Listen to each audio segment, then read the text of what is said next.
अजय भाई कुछ सुनले है? अरे ना ये चाचा का बात बा, का कहता रहा कुछ भइल का? अजय लपोसना के लड़किया कोनो के साथे फसाद हो गइल बारे। का बात करता रहा? अरे वो तो बहुत सीधी साधी रहल। चलो चल के देखल जाओ तो चलो।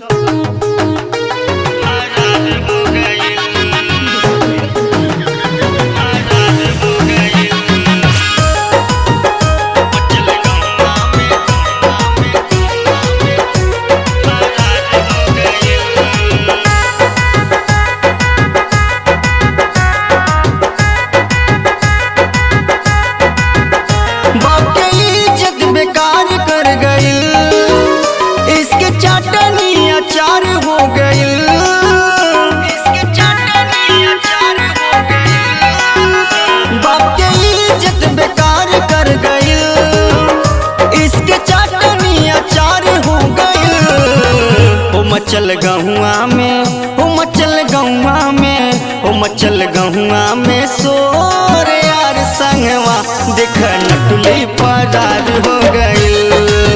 हो मचल गहुआ में सोर यार संगवा देख बबनी फरार हो गइल।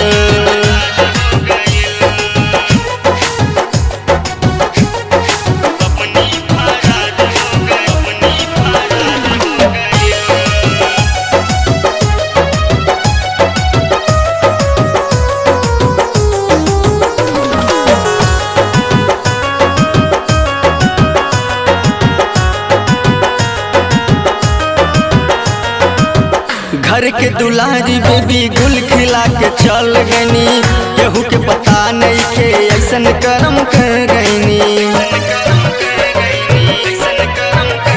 ओ घर के दुलारी बेबी गुल खिला के चल गईनी, केहू के पता नहीं के ऐसन करम कर गईनी।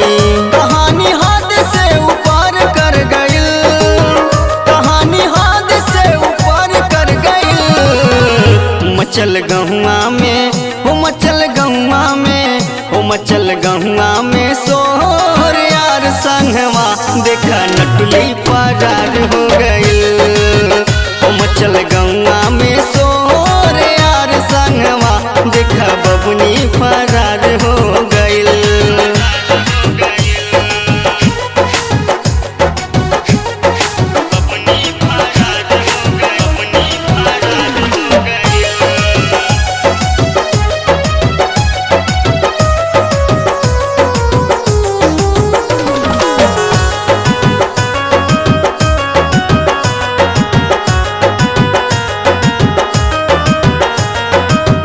बाली उमिरिया में लग गइल अगिया हो, चंदन अक्षय के रहे नाही भगिया हो।